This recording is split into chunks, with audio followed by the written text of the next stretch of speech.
구독자 여러분, 그간 안녕하셨습니까? 오늘은 실상관 두 번째 시간입니다. 오늘은 자세에 대해서 한번 같이 살펴보겠습니다. 먼저 이 시간은 계속 그림을 통해서 설명을 드리도록 하겠습니다. 먼저 좌법입니다. 앉는 방법입니다. 그림을 보시죠.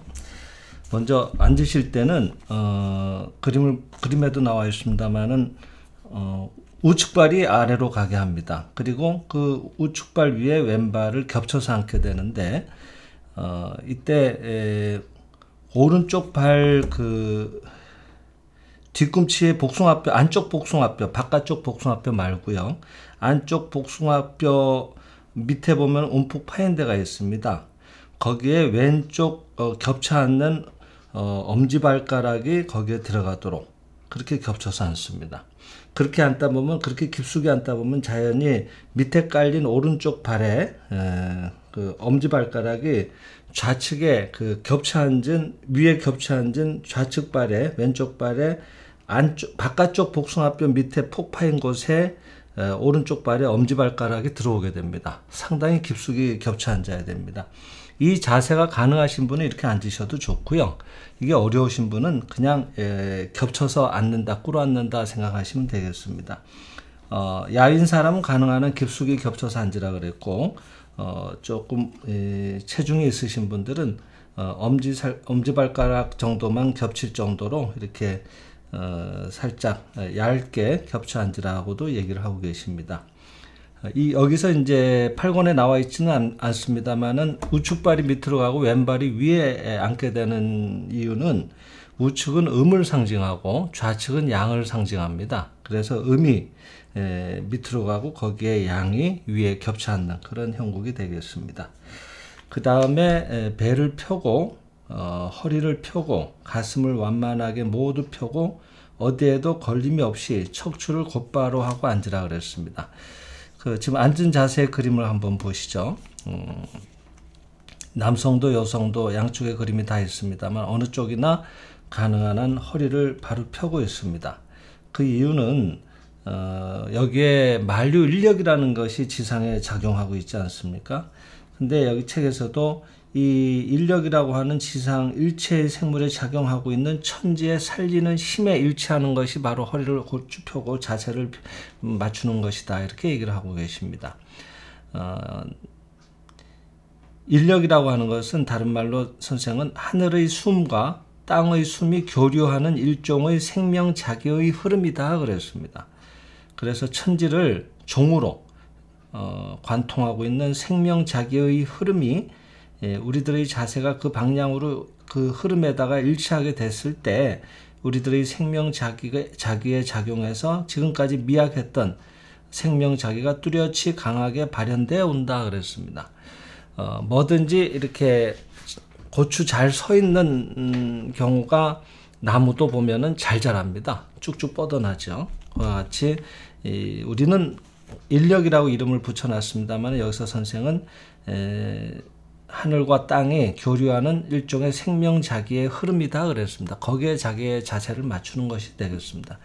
그러니까 앉으실 때 책에는 자세한 설명이 없습니다만 가령 이와 같이 꿇어 앉는 게 일반적인 가장 기본 자세인데 이렇게 꿇어 앉을 때는 먼저 미끄러지지 않는 땅바닥, 이렇게 마룻바닥 같은 데다가 두 손을 대가지고 몸을 이렇게 지그시 뒤로 미십시오. 그래서 꿇어 앉은 두 발 위에 엉덩이를 최대한 깊숙이 들이밀어 가지고 그 다음에 그 꿇어 앉은 발 위에다가 엉덩이를 놓았으면 그 다음에 그대로 허리를 세워 보십시오. 그러면 허리가 고추 서게 됩니다.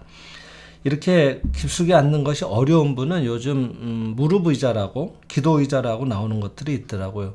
자꾸 저희들한테 문의를 하시는데 저희들은 그것을 판매하지 않습니다. 단지 이런 것들이 있다고 하는 걸 소개해 드릴 뿐이죠. 여러분들이 좀 알아보시고 검색하시면 나오더라고요.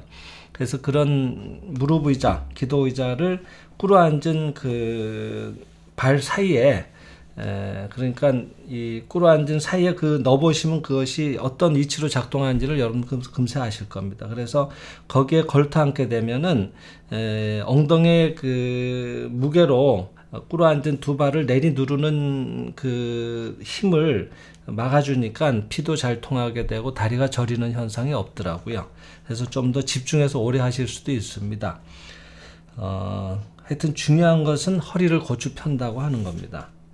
그리고 이 천지의 생명자기의 흐름에다가 자기의 자세를 일치시킨다라고 하는 게 가장 중요한 것이 되겠습니다. 그 다음에 이제 그림을 양팔의 그 팔의 모습을 한번 보겠습니다. 팔에 벌리는 각도는 약 60도라 그랬습니다. 그러니까 각각의 내각이 삼각형 모양을 만드는데 내각이 각각 60도씩 해서 180도, 즉 정삼각형을 만든다고 하는 것을 알 수가 있죠. 근데 이때 어깨 넓이가 그저 자기 어깨 넓이 정도로 벌린다 생각하시면 맞습니다. 너무 지나치게 벌리거나 너무 지나치게 좁게 이렇게 팔을 벌리고 있으면은 숨이 잘 쉬어지지도 않고 또 너무 지나치게 벌리면은 어깨에 힘이 들어가서 오랜 시간 동안 지속하기가 어렵습니다. 그래서 가능한 한 최대한 어깨에도 힘을 빼고 팔에도 힘을 뺀 채로 편안하게 삼각형의 모양을 만들어서 가볍게 얼굴 앞에 합장을 하는데 그림을 보시면 잘 나타나 있습니다만은 이 실상관을 할 때의 합장의 모습은 불교에서 하는 합장과 조금 다릅니다. 불교식의 합장은 보통 가슴 정도로 이렇게 내려와 있지만은 이 자세를 보면은 상당히 올라와 있는 것을 알 수가 있죠. 이것은 뒤에 얘기가 나옵니다만 지금 합장을 설명을 드리는 25쪽을 잠시 소개를 드리겠습니다. 손가락을 굽히지 않고 두 손바닥을 모으고 가운데 손가락 끝을 앞 이마 중앙의 높이까지 올려서 합장합니다. 합장한 손끝의 방향은 바르게 하늘을 향합니다. 먼저 중요한 것은 손가락을 이렇게 구부리지 않는다고 하는 거고 그 다음에 두 손바닥을 모으라 그랬습니다. 근데 구부리지 않는다고 하는 것은 이렇게 많이 구부리지 않는 것을 말하는 것 뿐이지 이렇게 힘을 줘서 꼬짱 펴라고 하는 것도 아닙니다. 그러니까 편안하게 힘을 빼면 됩니다. 그 다음에 손바닥을 최대한 붙이는데 힘을 줘서 이렇게 꽉 일체해서 붙이는 것이 아니고 안에 마치 달걀 하나를 말아진 것처럼 편안하게 힘을 빼고 이렇게 자연스러운 모습을 하면 되겠습니다. 그리고 그 높이가 손가락 끝이 앞 이마 중앙까지 높이라고 했는데 이것이 조금 헤아리기가 어려운 분들은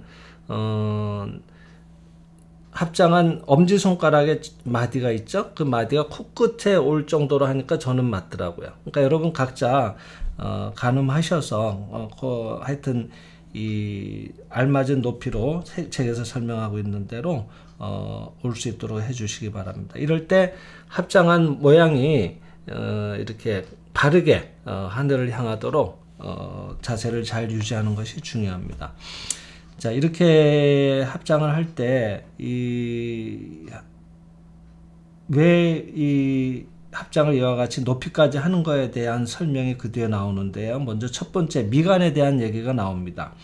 미간이라고 아시죠? 눈썹과 눈썹 사이. 이곳은 영능의 중추라 그랬습니다. 그래서 세종께서도 설법할 때 영광, 그런 영적인 빛이 거기에서 이렇게 비쳐 나온 곳이기도 하고요.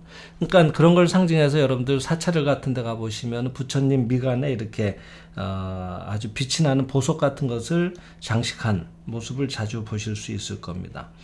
그리고 이런 치료가 있는지 저도 처음 알았습니다만 한국에서는 예전에 환부, 그러니까 환자의 아픈 부위에다가 이마를 갖다 대고 고치는 치료법도 있다고 소개하고 계십니다. 그만큼 이 미간에서는 영능의 중추, 영적인 능력이 이런 생명자기가 왕성하게 발현되는 곳이다 라는 설명이 되겠습니다.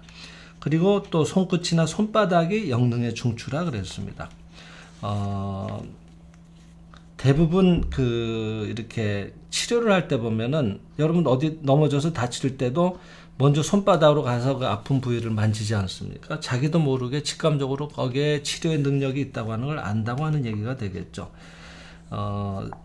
여러 가지 부처님의 모습을 봐도 한쪽 손을 이렇게 손바닥을 펴서 중생 쪽을 향하고 있는 모습을 한 형상을 기억을 하실 겁니다. 그것은 그와 같이 손바닥에서는 이런 생명자기가 왕성하게 나오기 때문에 그래서 그런 중생종을 향해서 구원의 연파를 보내고 계시는 것을 상징적으로 보여주는 겁니다. 그리고 이제 다음으로 숨, 우리가 숨을 쉬고 있지 않습니까? 그것이 바로 영능의 또 중추라 그랬습니다. 동물도 이렇게 전부 핥아서 자기 아픈 곳을 고치거든요. 그런 얘기도 소개하시면서 우리가 어디 어머니들 흔히 그러시지만 자녀들이 넘어져서 다치면 호호하고 이렇게 불어주지 않습니까?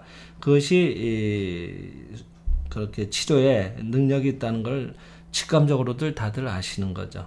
이와 같이 영능의 중추가 되는 미관과 손바닥 그리고 호흡이 나오는 숨, 이 입 부분을 세 군데를 한 군데로 모은 자세가 바로 합장을 이와 같이 높이 한 자세가 되겠습니다.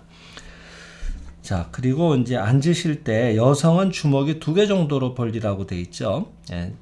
그리고 남성은 양 무릎 사이에 주먹 4개 정도로 들어갈 정도로 벌리라고 되어 있습니다. 이것은 그저 참고를 하시면 되겠습니다. 자신의 체형에 맞게끔 적절하게 앉으시면 되겠습니다.